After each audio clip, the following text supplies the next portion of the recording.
a couple of folks. One is our very own Meghesh, who works with me on our support product. Welcome, Meghesh. Thanks, Ahmed. Thanks for the invite. Excited to be here. Absolutely. We're going to talk about computer for support teams. So we continue sort of this topic of computer and how it can help you be more of everything you want to be. And of course, we also have today the good fortune of having Linish, one of our customers from Smallcase. Linish, welcome. Thank you. Glad to be here. Amazing. So we'll get right into it. So computer for support teams, what does it look like for a team that already has a suite of tools that helps them with customer support? What does it look like to use computer for support? That's the question that we come in with. And really the core premise of this entire conversation is that we want to shine a light on what does true quality of support look like.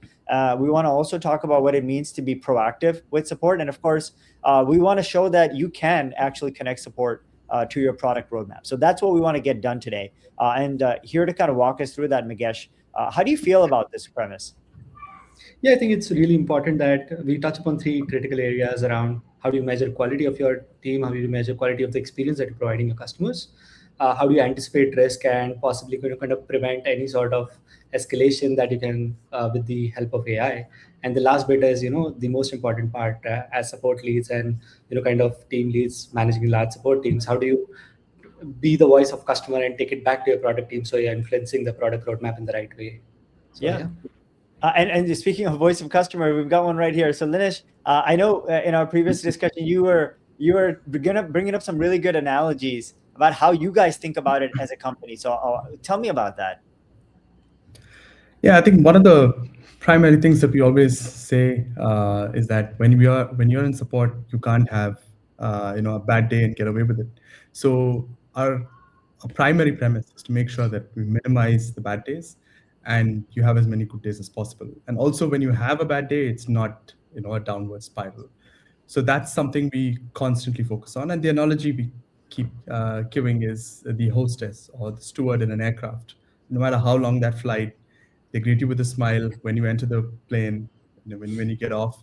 So that's the kind of service, the kind of experience that we want to deliver to our customers, and that's kind of the North Star we look for. Yeah, fantastic. And I know to be able to do that, to measure that consistency that we're all after, you have to sort of get after those softer elements. So Meghesh, maybe we can share a screen and you can start to tell us about what those softer elements look like and what's possible now versus what we could do before. Yeah, definitely. So previously, the one of the metrics before we had, AI coming in and being able to really look at those software elements, we used to rely on the end customer providing a quantifiable score. But now with, kind of the LLMs and what they're capable of, the AI can read between the lines, right? Linish here can, kind of speak to it a little bit more, how they think about it. But just to show you a glimpse of what, kind of how computer can help you actually read between the lines and look at some of the things that previously was really hard to capture. It's essentially a ticket quality auditor agent that we've set up as a sample. And that's what I'm going to show you today. Yeah, basically some of the things that really matter, right? Like here's just a simple agent that's, kind of looking at what's happened, the entire interaction that has happened over a ticket. And it, kind of fetches all of that. And it's been, kind of prompted to look at very specific signals. It's prompted to look at do not announce, must execute, what is wrong behavior, what is the right behavior. So we've essentially now have the ability to, kind of measure and provide what quality means for an organization themselves, and how does, kind of AI play a role in that. So, and do you have like a demo org you can show us? Just maybe pop something up on the screen and we can take a look at. Yeah, definitely. So what we've done here is like we've set up this agent and we've given it a few skills that it's, kind of, it looks at the ticket, fetches information, not just from the comments, but also from the attributes. And at the end of the day, it adds a comment back to the ticket with its summary of, hey, what the quality score looks like at the end of the day. So I'm on the playground here. What I'm going to do is just take a sample ticket and I'm going to ask this agent. So I'm just going to run this agent. It's going to take in all of that context, and it's going to perform the audit for us. So just to give people a glimpse of what we're seeing here, this is obviously a demo environment. So Be assured, this is all information that we've created just for the purposes of this discussion. But what we see here is effectively computer for support teams being upskilled to be able to audit the quality of a ticket. So what we're seeing is on the right-hand side, a way to actually test out the abilities of this auditor that's been defined. So the auditor has been defined, and you can actually play around with it before you deploy it. And so we're just showing you that sort of sandbox environment that we've got built into computer. And so first thing that Meghesh does is try it out on a specific ticket that he's created, and it's going to give him a report. That report's going to show him a number of things. Let's have a look at what it's showing you. Yeah, and essentially there are a few parameters that I thought, like soft signals that like we spoke about, whether it's opening and greetings, whether the human agent provided acknowledgement, did they assure the customer, did they provide further assistance before closing it out, did they maintain SLA, how was the, kind of the grammar. So these are just few parameters, but of course these are tweakable and you can define your own parameters of what quality means for you. And again, like the agent can provide justification as to why it is providing a score and give you an overall score, like opening and greetings, what went well, why did it go well, and then if there are any opportunities or coaching and focus areas. So yeah, Linish, yeah, I know you use some of this. So how has this helped you, kind of really, kind of make a change, kind of looking at the quality score that you have? Yeah. Yeah. So before AI, it was effectively a dipstick sample, right? So you do get a sense, but you never get the entire picture. I think now with the coverage of 100%, it really changes the game. What it also does is it really strives for consistency, because you can't hide behind the fact that, I got unlucky with some of the audits that get picked and so on. So that consistency is actually what builds trust with customers, knowing that they're going to get that same experience over and over, regardless of when they come on, for whatever the issue may be. And so this helps drive that culture as well. And yeah, it sets a very high bar, puts the mark of excellence really high, but it's something we strive for our customers. Yeah, I want to maybe highlight, thanks for that, Linish. I want to highlight maybe some of the nuances of what we're looking at, though. What's interesting here is a person might say, well, how is this information getting reflected back and under what circumstances? And so based on, any agent runtime, for those who are familiar with agent runtimes, we've got sort of this combination of the ability to reason and act on different signals. And then, of course, on top of that, you can supplement it with different sources of knowledge and different sources of skills, whether those are MCP skills or native skills or what have you. And so here, what we've done is we have skills that allow us to retrieve tickets. And when we retrieve tickets, we don't think about tickets as unstructured data.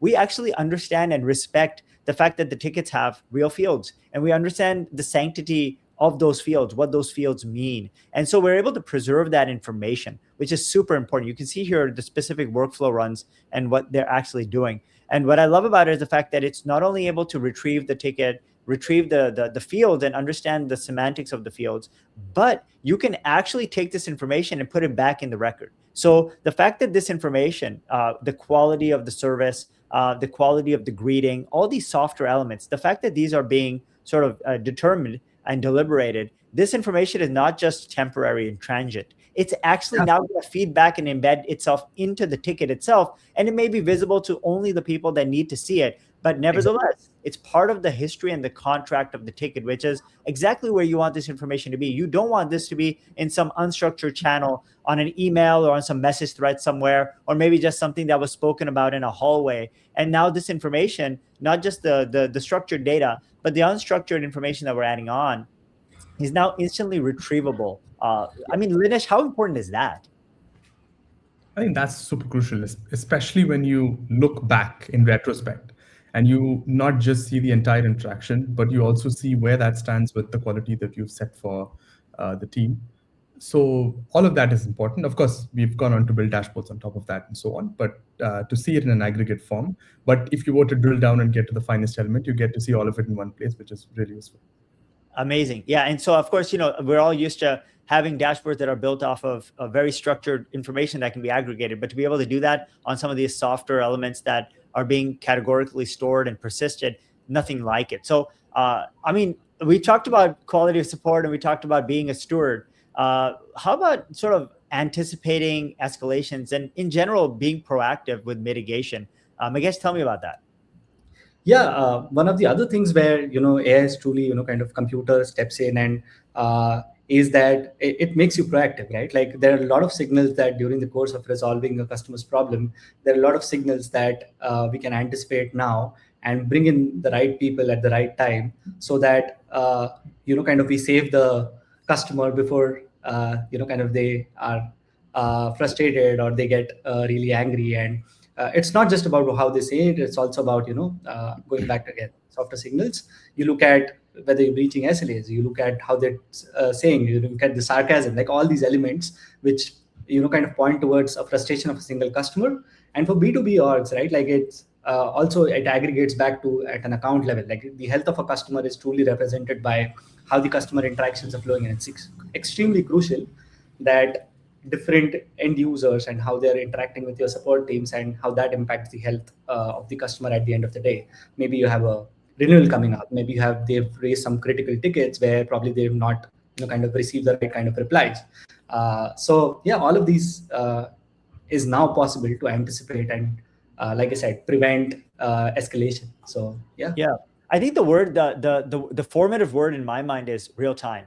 I think after the fact, sitting in a warehouse somewhere, if you want to go and do some kind of complex join, that was possible even 5 years ago, and you could do a QBR, some sort of a quarterly for leadership and say, this is what's been happening, this is why we have churn, this is why sentiment has gone down, and you can sort of explain everything, as a after the game's over, right? And really what we want to do is say, if AI is going to help us, we have to start to think proactive. That means actually let's save the dive before the ball hits the ground, right? And so how do we do that? Real-time sentiment analysis. Linish, is this real? Are you guys doing this? Yeah, we are. That's one of the first things that we really got value from here. Of course, the sentiment analysis is real time, and that, of course, gives an indication, right? But you can also argue that most customers who have to end up at support are not particularly pleased anyway. So then there's greater nuance to that.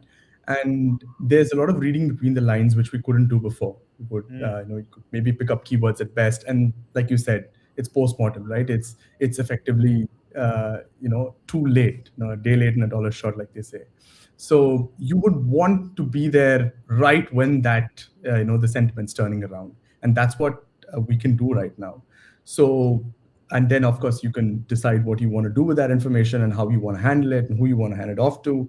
And with all of that, I think, of course, the process plays a great important part in it. And if you don't have that tuned well enough, I think no amount of signal can really save you. But the fact that you have that real-time signal now, I think it gives that opportunity to save that experience and turn it around with probably much lesser effort than letting it get completely out of hand. Yeah, I mean, when we talk about computer for support teams, like one of the most critical things when you get really down into the how, it's about getting better answers at more opportune times and being able to act on them. So answers and actions. So Meghesh, is there something you can show? Like, I mean, we've talked enough about sentiment analysis. Can you show us something? And again, like, let's try to do it in a place where it's safe. So we're not going to show 50,000 tickets, but I know you had put together a demo setup here. Truly. And what I'm going to show you is how you can, kind of look at a sentiment of what's currently, like we spoke about, real time, and how it aggregates and, kind of truly justify why AI is, kind of saying that. So I'm going to pull up a dashboard, which is kind of like what you get as an outcome of when you start doing real time sentiment analysis. While that's being pulled up, I'll mention that, by the way, for those of you who are watching us, or maybe this is new to you, we'd love to have you join us on our Discord community as well. So our Discord community is where we talk about this topic and many other topics that have been sort of subject of great interest over the last 6 to 8 months, as AI has sort of made itself more available and more governed in sort of the enterprise space. I think this is super interesting. And by the way, all the stuff that we're talking about, it kind of flows together. So I think it was a week or two ago that we talked about being able to cluster on millions of tickets or any entity. And here we can see that when it comes to sentiment analysis, clustering plays a huge role. So if you guys do want to discuss how being able to cluster millions of entities to figure out real signal, how that plays a role here and how that can be a part of your workflow, please talk to us on Discord and we can show you how to connect all those dots. But go on, Meghesh. Yeah, thanks for that, Ahmed. Yeah, I mean, like you said, right? Like clustering is a big part of how we actually are able to get good at sentiment analysis. It's not just kind of looking at the comment. It's understanding what comments make sense and how do you cluster the replies from the customer to truly find out what the customer is feeling like. So here's I'm going to present a dashboard, a sample dashboard that we've put together, which talks about not just the sentiment analysis of closed tickets, but also gives you a real-time pictures to how your customers are feeling right now, right? Like what percentage of customers on tickets are unhappy, frustrated, neutral, or in different ways at an account level. But it's also important to note that once you start looking at sentiment, you can start aggregating it at an account level, which is where things get really interesting, right? For B2B setups, it's a health score, kind of looking at, let's say, a sample customer, right, like this, and how is their health score trending. And this gives you a way to not just kind of save the customer when we're talking about sentiment, real-time sentiment at a ticket level and trying to prevent kind of frustration there, but looking at a trend. Oh, they've been kind of trending low, their health score is dropping, so kind of maybe we need to engage them better and look at certain things. Again, another view which talks about kind of giving you overall picture around happy customers, neutral customers, customers at risk. And I know this is not enough, right? Like, how do I trust the data? But it's essentially you can go in and look at, let's say, at-risk customers, and there's churn risk details. At every point in time, computer is talking about why is it at risk and what is the reason, right? Like it's the health score. So transparency and accountability is at the core of how we think about computer and AI and how the computer behaves. And it's also able to provide you real justification. So yeah, Linish, how has kind of this view? I know, of course, you're not aggregating at account level, but how do you kind of today are able to anticipate risk, and what has been the true outcomes that you've gotten from this? Maybe you could share some examples of how it helped you. I think the true output is lesser amount of time that we've spent on escalations. In a B2C setup, I think if there's a problem for one, there's a problem of many, and then it just swarms you. And then if you don't react quick enough, you're in trouble. So this helps you get ahead of situations like that. And also it helps us spend less time on them effectively, because if you spend so much time there, you're effectively going to take your eyes off something else. And then to get back to the rhythm of proper operating rhythm, it takes you a much longer. I think that's something which people don't speak about as much. One escalation takes your eye off the ball of something else, and then there's a cascading impact. I think there's a second order impact which is beneficial, which is also something which we have seen of late. Yeah, I mean, I'll mention, Meghesh, excuse me, that if the first order impact doesn't get you, the second order always gets you, right? So I agree with that. I want to mention two things, if it's okay. One is the fact that we looked at dashboards here, and I think most people will say that it takes a certain level of discipline and ritual to be able to actually go and look at dashboards. But I think one thing that computer is doing a really great job of, it actually makes the information in the dashboard immediately accessible. Because of the natural language to SQL that we have built in, basically pretty much everything that you have access to through dashboards or conversationally is available conversationally, period. So I can ask questions about sentiment. I can ask questions that join information between customer sentiment and opportunities, or customer sentiment and work that's happening on the product roadmap.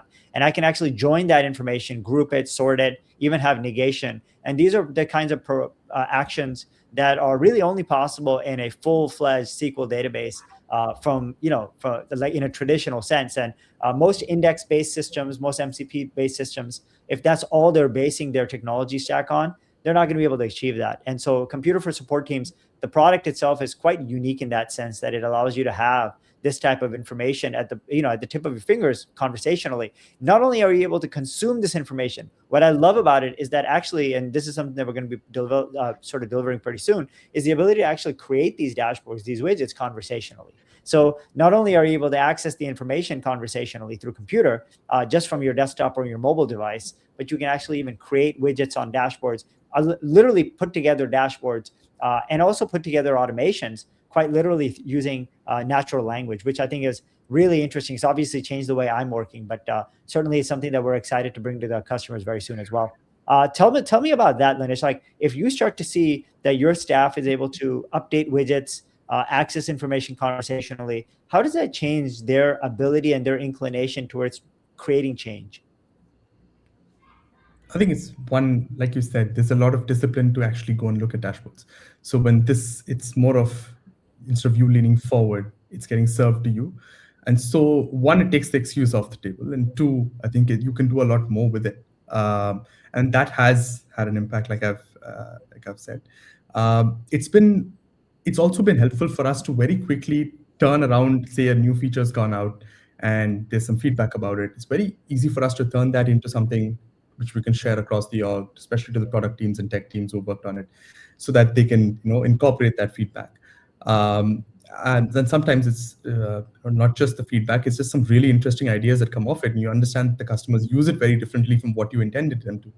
And so that's also something you can actually pass back, which helps them double down on that. So yeah, that's been a useful thing for us to basically turn it around faster and pass that insight back. Yeah, and just as Ahmed was talking through it, and Linish, right, like we've spoken in the past, I just kind of asked computer about, instead of looking at a dashboard, and I just asked computer, hey, how's the customer sentiment trending? Now, this was a very broad question at an overall level in the same org.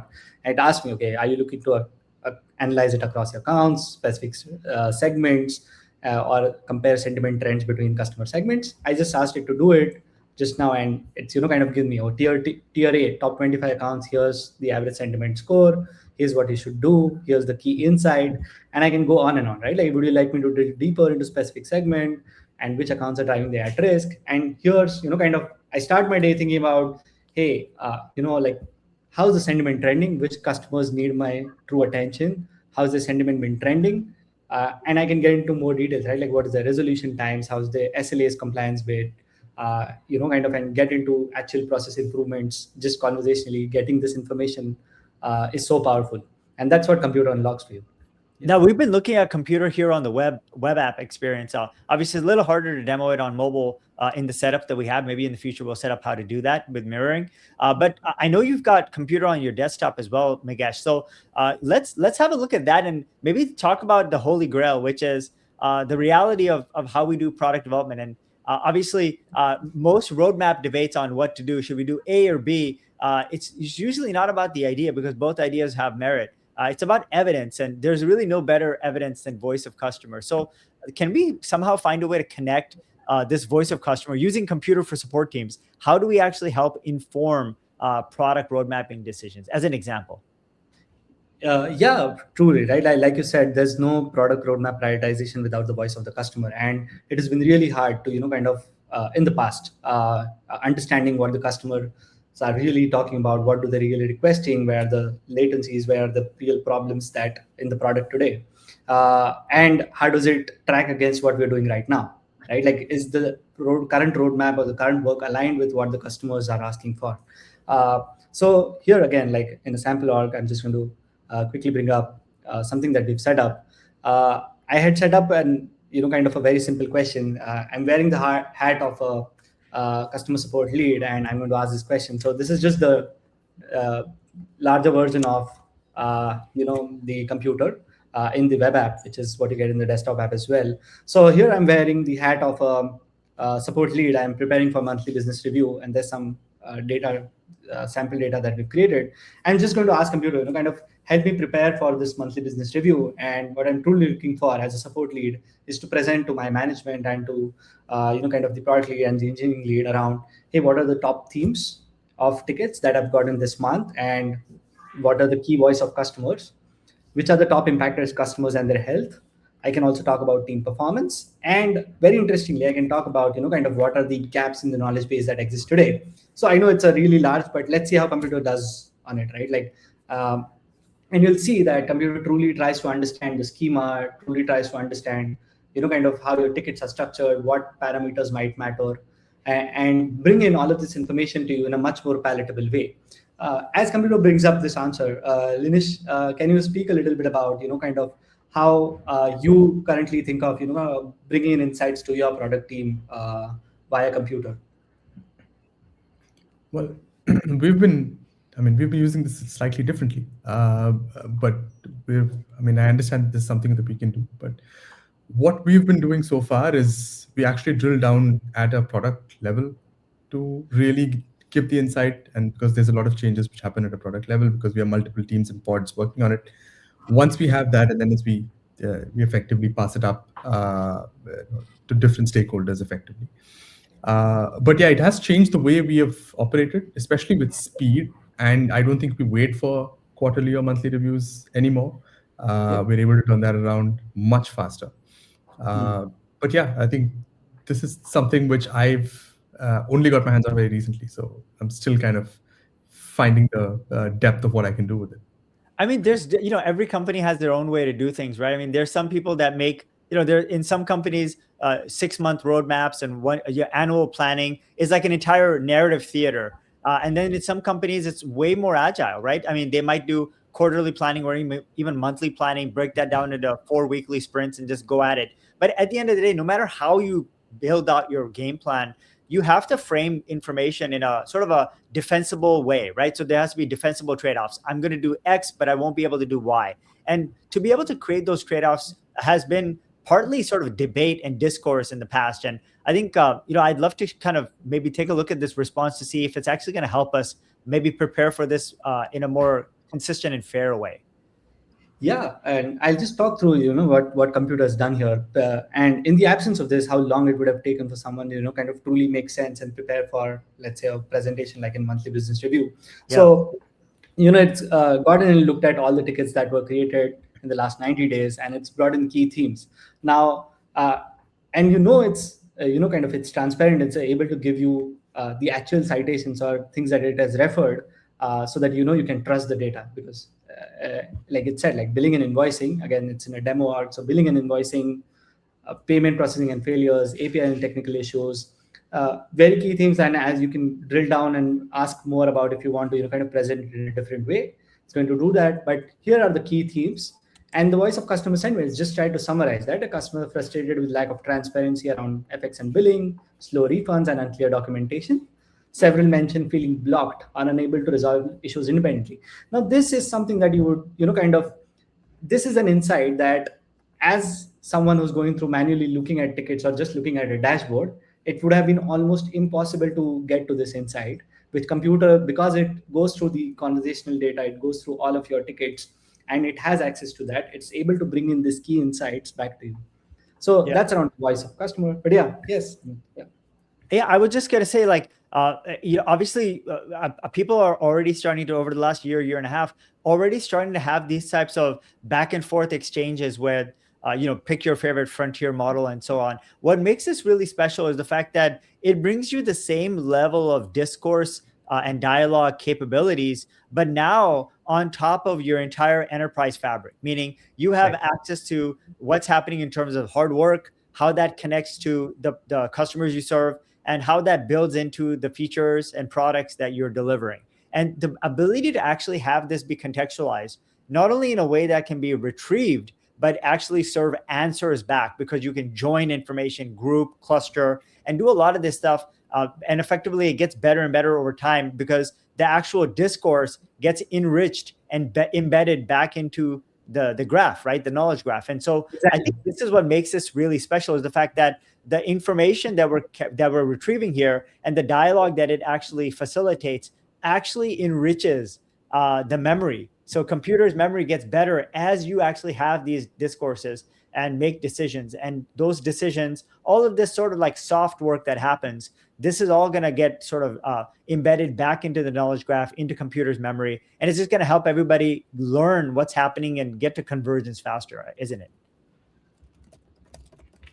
Yeah, and like you truly said, right? Like it's bringing in information and creating that memory graph, knowledge graph by bringing in information from external tools into the hands of your support teams in a conversational way, where you can, because we pulled in information from the engineering side of things. It looks at what's happening in the current sprints, And I can just ask, right, like the immediate pain points that we've highlighted, how does it tie to the work that is happening today, right? And it's going to go and look at all the information and try and look at relevant issues that probably your engineering team is working on, and try and summarize and create tied back to the problems that the customers are reporting.